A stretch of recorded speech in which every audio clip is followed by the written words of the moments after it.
Good morning again from Yummy B TV. Wishing you all well, sending loads of love as usual.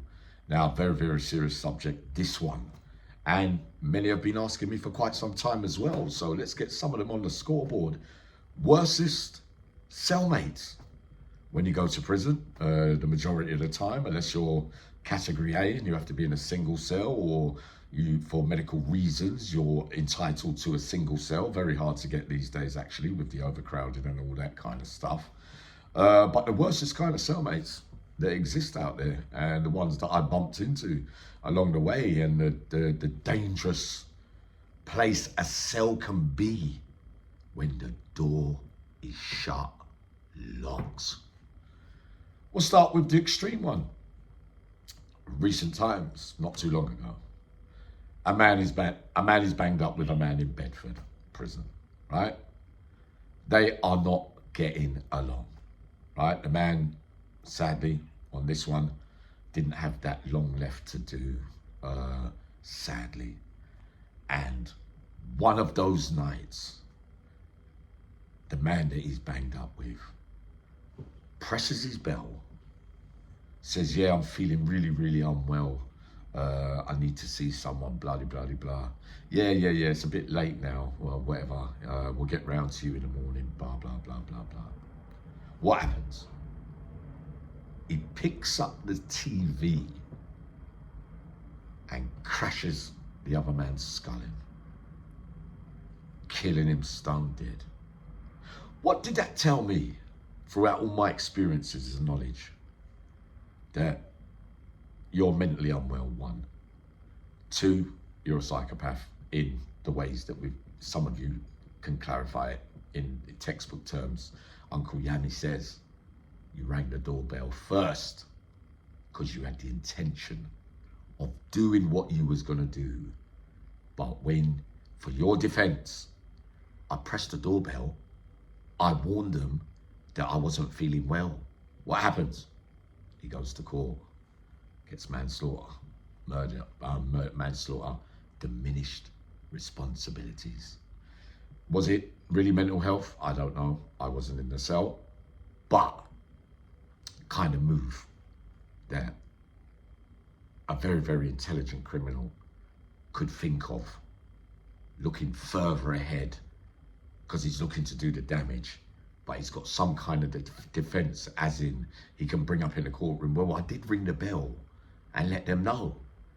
These are the kind of cellmates that exist in a prison environment. Now, number two, I got to Wandsworth, right? This is before the injuries, because, you know, in the Cat A's, single bang up, all them years and years and years. So when I got recalled, I decided to come off the high risk because I wasn't in for an offence, or I think I was recalled for some nonsense. So my risk had gone down. So I wanted to be in a double cell, more time to run about, graft in, whatever way you want to put it. So they say to me, all right, Yami, we got a cell, there's a spare cell on the freeze, but this guy here is a bit of a problem, and you might come unstuck in it. He's a bit of a bad boy, blah, blah, blah, blah, blah. Yeah? So I look through the spile. I look at him. Dark, tall, built like a tank, from Bridge Park as well, right? Yeah, know of him already. Knocked out this one, knocked out that one. Every cellmate that went into his cell didn't stay longer than a night. They pressed the bell the next day. What he does was, yeah, just say you don't want to stay in here, because he doesn't want to. He wants to be in a single cell. So his way of doing it is, if you won't give me the single cell, any cellmate that comes in there, I'll get rid of him. I'll bully them, and they'll be scared to stay in with me. Blah de blah de blah. So what have they really done? I think trying to set me up, isn't they? Young kid. Uncle Yami's getting older. So I go in there. I said, yeah, you're right, mate. Yeah.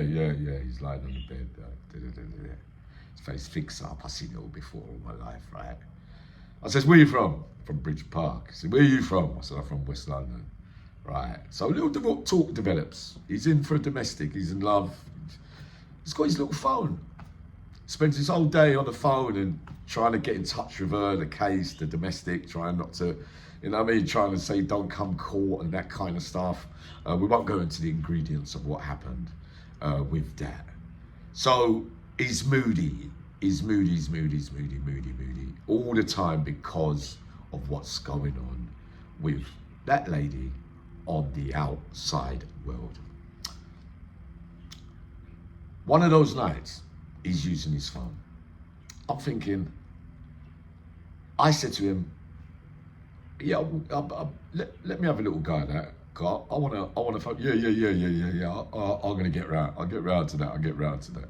Yeah, I'll get round. So hours went by, right? He's on his phone for about 3-4 hours. It gets to about 11 o'clock at night, right? And this guy's big, you know. But remember, I'm pretty strong at that time as well. But obviously, I'm older, right? But I know him. I can read right through him. I see them all my life. I've seen youngsters like that all my life. I know what it's about, right? The phone goes off. He goes, oh, yeah, no, you can't get and listen to that. It's charged. I said, so hold on. You had me waiting for hours, believing that I was going to get a phone call to my missus at the time. And basically you left. And what?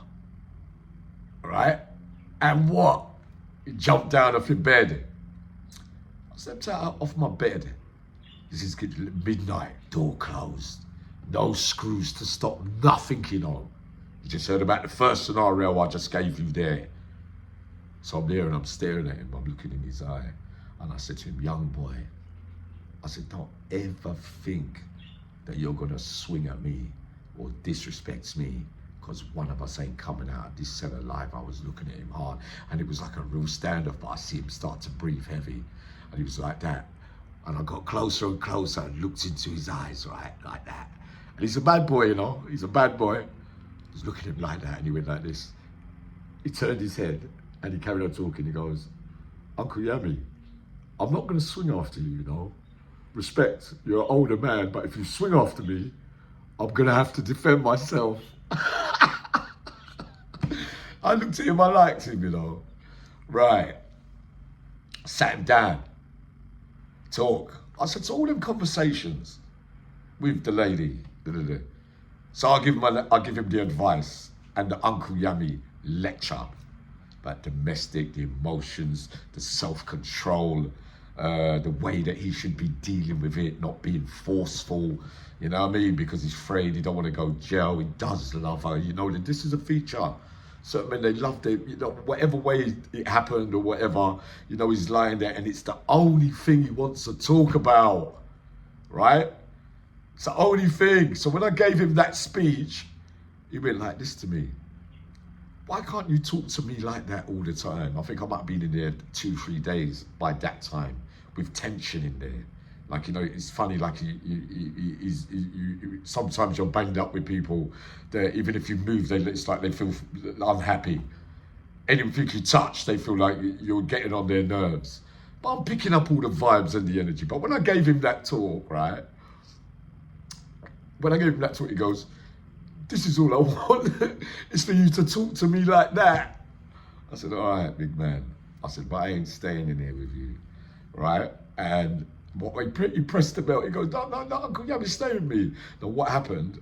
Another man from Bridge, an older man, right? He said, oh yeah, you know what, Yams? I'm gonna move in with him, man, because he knows he banged up the man with one night. He banged up with the man down on the twos. But the next day, all I could hear is the bell go and blah, blah, blah. He mustn't want to fight with the guy my age too, right? Another known name, right? And they get moved and they get wrapped up. And then after that, I used to see him around the prison and he'd just shout out, the great Yami B. And I said to him, yeah, mate. I said, sweet B, sweet. Now, in my early days, frightening fact, going to prison before the cat A's and the B's and all that. And if you have to bang up with a man, you've gone into Brixton and it's an older man and you go there and he's all silent and quiet. There's not going to be no talking. And he says, listen, all that stuff there's mine. Don't touch that. Don't do that. Don't do this. And keep yourself to yourself why are you in this cell? So I'm thinking, all right, you're a big man, right? So I'll leave. But then for about 2-3 days, it felt like that everything I did, he had something to pick on.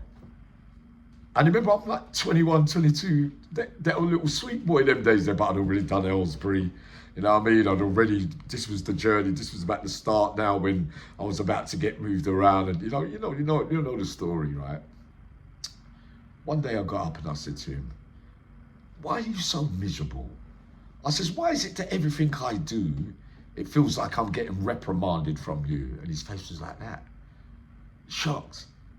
He goes, no, I just like my own space. I said, haven't you got a way of talking to people, like socially, how to put things and that? Because you already explained it to me. And if you say, don't do it and don't do that, I'm saying the same to you then, because when you come in, you haven't got all your canteen and all that kind of stuff, and he's got his things in there. And not a lot of men want to share their stuff with you when you get banged up in there with them, in the cell, like first time like that. But me, if you ask me, help yourself. Let me take that. Way back in the day, me and Terry Ellis was in Aylesbury, right? There was a big guy called Springer. He was in for something naughty, but we was in Ashford. These are another things you got to be aware of, you know what I mean? And he banged up with a man, and we could hear the rumbling next door. But allegedly, apparently, while the other fellow was sleeping on the top bunk, he tried to pull the sheet back and climb into bed with me.